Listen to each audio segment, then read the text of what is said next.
എന്തായാലും നല്ല രസമുണ്ടായിരുന്നു. നീ രാഹുലിനെ ഇവിടെ എത്തിക്കുന്ന പറഞ്ഞു. കുറച്ചേരം കൂടി കഴിഞ്ഞാൽ തള്ള നമ്മളെ പോലീസ് സ്റ്റേഷനിലാക്കി. എന്താടാ എന്താടാ എന്താ എനിക്ക് അതല്ലെന്ന് ഈ തള്ളയും പെണ്ണുമ്പിളോട് എസ്ഐനെ വിളിച്ചറിഞ്ഞ് പോലീസുകാർ നമ്മളെ പൊക്കൊന്ന എന്റെ പേടി. ഈ കാര്യം കൊണ്ടു എന്റെ അമ്മ ഞാൻ പറഞ്ഞിട്ടാ തള്ള വിളിച്ച് പറഞ്ഞിട്ടുണ്ടാവും.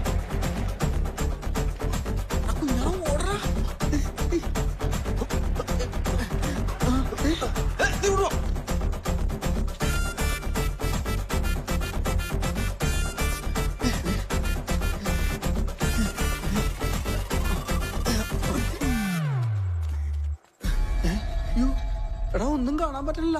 രണ്ടുപോയാ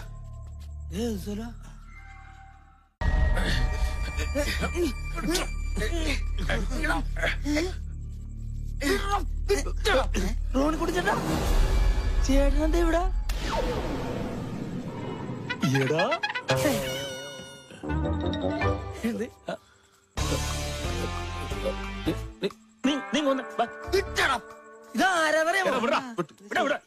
നമ്മുടെ പിള്ളേരാ.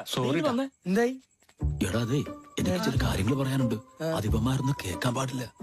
കണ്ട കട്ട ഫ്രണ്ട്സാണ്. ഒപ്പത്തിനൊപ്പം നിക്കണണ്ട. നീ ഇത് എങ്ങോട്ട് കയറി പോണം? ഇറങ്ങിക്ക്. അവിടെ വന്നാ മതിട്ടാ. എടാ നീ റോണിക്കുട്ടൻ ചേട്ടാന്നൊന്നും വിളിച്ച അവന്മാരുടെ മുമ്പിൽ എന്നെ നാറ്റിക്കരുത്. അപ്പൊ പേര് മാറ്റി. എടാ അതെന്റെ പ്രോഗ്രസ് കാർഡിലെ പേരില്ലേ, റോണിക്കുട്ടൻ KR. ഞാൻ ഗുണ്ടായി കഴിഞ്ഞപ്പോ നാട്ടുകാരെല്ലാം എന്നെ കുട്ടൻ കുണ്ടാന്ന് വിളിക്കാൻ തുടങ്ങിടാ. ആ പേര് പറഞ്ഞു പറഞ്ഞ അർത്ഥം മാറിയപ്പോ ഞാൻ പേരങ്ങോട്ട് മാറ്റി. റോണി, സ്കെച്ച് റോണി. കൊള്ളാം. അപ്പൊ ATM സെക്യൂരിറ്റി പണി? എടാ കുഞ്ഞാറോ, നീ പഴയ കാര്യങ്ങളൊന്നും പറഞ്ഞ് വീണ്ടും വീണ്ടും നാറ്റിക്കല്ലേ. ഇപ്പൊ only quotation. By the by, എന്താ നിന്റെയൊക്കെ പ്രശ്നം? പറയടാ. ആശാനെ, ഞാൻ കുപ്പി ഓടിച്ചോണ്ട് വരുമ്പോഴേ ഇവന്മാരെന്നെ സ്കെച്ച് ഇട്ട് വരുന്ന ആശാനെ.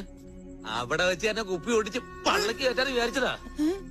പിന്നെ ആശാൻ ഓടിക്കാൻ കുപ്പി ഇല്ലെങ്കിൽ ആശാൻ എന്റെ പള്ളക്കിട്ട് കുത്തുമല്ലോ, അതുകൊണ്ട് വേണ്ടെന്ന് വെച്ചു. പിന്നെ ഒന്നും നോക്കിയില്ല, അപ്പൊ തന്നെ ഇവന്മാരെ കൊണ്ട് ഓടിച്ചു കയറ്റിയില്ലേ എന്റെ അടുത്ത്. 2 കൊല്ലം മുമ്പ് ഇതേപോലെ കുറച്ചു പേരെ ഓടിച്ച് നീ ഇതിനകത്തോട്ട് കയറ്റിയതാ.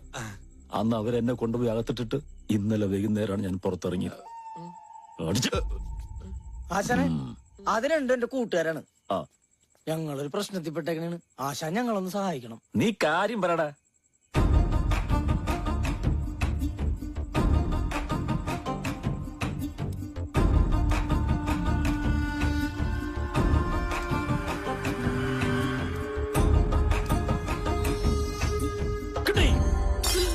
പൊട്ടി.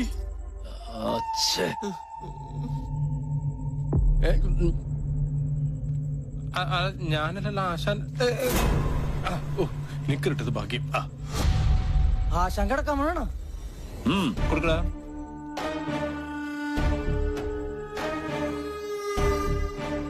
മല, തെങ്ങ്,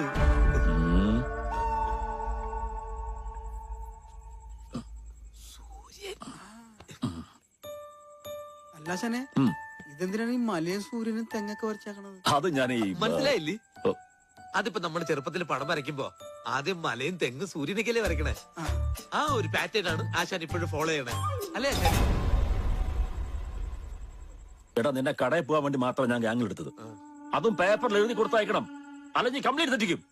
പണ്ട് ഞാൻ വിശന്ന് അണ്ടം പൊളിഞ്ഞിരുന്നപ്പോ ഒരു പഴം വാങ്ങാൻ വിട്ടതാ. പഴക്കട ചെന്നിട്ട് ഇവൻ ഫോൺ ചെയ്ത് ചോദിക്കുക, ആശാനെ ഏത് കമ്പനിയുടെ പഴം വേണോന്ന്. LG സാംസങ്ങിന്റെ ഒക്കെ പഴം ഉണ്ടോ ചേറ്റ്? അതോട് നീ ഇനി മിണ്ടി പോകരുത്. അല്ല, ഇത് നമ്മൾ നിൽക്കുന്ന ഗോഡൌൺ. ഇവിടുന്ന് 10 അടി കുഴിച്ച് റൈറ്റിൽ പോയാൽ അവിടെ ജപ്പാൻ കുടിവെള്ള പദ്ധതിയുടെ പൈപ്പുണ്ട്. പൈപ്പ് പൊട്ടരുത്, പൊട്ടിയാൽ നമ്മൾ വെള്ളം കുടിച്ച് ചാവും. അതുകൊണ്ട് അത് വേണ്ട, നമുക്ക് ലെഫ്റ്റ് പിടിക്കാം. ഇവിടുന്ന് തുരന്ന് നേരെ കനാൽ റോഡിന് താഴെ എത്തും. ടെലിഫോൺ കേബിളിന്റെ പണിക്കാർ അവിടെ തുറക്കുന്നുണ്ടാവും. അവന്മാരോടൊന്നും പറയരുത് നമ്മൾ എങ്ങോട്ട് പോകണം എന്നുള്ള കാര്യം. ഇവിടുന്ന് സുമാർ 300 അടി തുറന്നാൽ പോലീസ് സ്റ്റേഷൻ അടിയിലെത്തും. അവിടുന്ന് മേലോട്ട് തുറക്കുന്നു, ആ രാഹുലിന്റെ കാലെ പിടിച്ച് വലിച്ച് താഴേക്കിടുന്നു, അവനെ രക്ഷപ്പെടുത്തുന്നു. അതാണ് ജീനിയസ്. അല്ലാശനെ, ഇതെല്ലാം കൂടി എത്ര സമയം എടുക്കും? സുമാർ 2 ആഴ്ച. നാളെയാണ് അവന്റെ കല്യാണം. 2 ആഴ്ച തള്ളി വെക്കാൻ പറ്റുമോ? അത് നടക്കൂല. എന്നാ പിന്നെ സ്റ്റേഷന്റെ മുറ്റത്ത് നമുക്ക് തുറന്നാലോ? പൊക്കടാ, നിന്റെ പേര് ഞാൻ ടീമെന്ന് വെട്ടി. എടാ കൊന്നു കളയുന്നതിന് മുമ്പ് ഇവരെ പിടിച്ച് പുറത്താക്കണം. കേട്ടപ്പാ. ആശാനെ ഞാനിവനെ കൊണ്ടേക്കാളെ കൈ കൈകിട്ട് വരാം. ആരടാ സ്റ്റേഷൻ SI? മാനവേന്ദ്രൻ. മാനവേന്ദ്രനാ? എന്റെ മാനം കെടുത്തിയവനാണവൻ. പണ്ട് ഞാൻ ഊണ് കഴിക്കാൻ വേണ്ടി ഒരാളോട് കാശ് ചോദിച്ചതിന് എന്നെ പിടിച്ച് അകത്താക്കിയവനാണവൻ.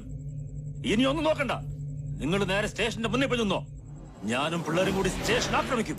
ആ മാനവേന്ദ്രന്റെ നിലവിളിയേക്കുന്ന ഗ്യാപ്പിൽ നിങ്ങൾ രാഹുലിനെ കൊണ്ട് രക്ഷപ്പെട്ടോളണം. ആശാനെ എസ് ഒന്നും ചെയ്യണ്ട, നമുക്ക് രാഹുലിനെ മാത്രം എങ്ങനെയെങ്കിലും ഒന്ന് വിട്ടിട്ടിയാ നോ, റോണി ഒരു സ്കെച്ച് ഇട്ടാൽ അതാർക്കും മാറ്റാൻ പറ്റില്ല. നിങ്ങൾ വിട്ടോ, വിട്ടോ വിട്ടോ വിട്ടോ. ശരി ആശാനെ. ശരി ആശാനെ. മാനവേന്ദ്ര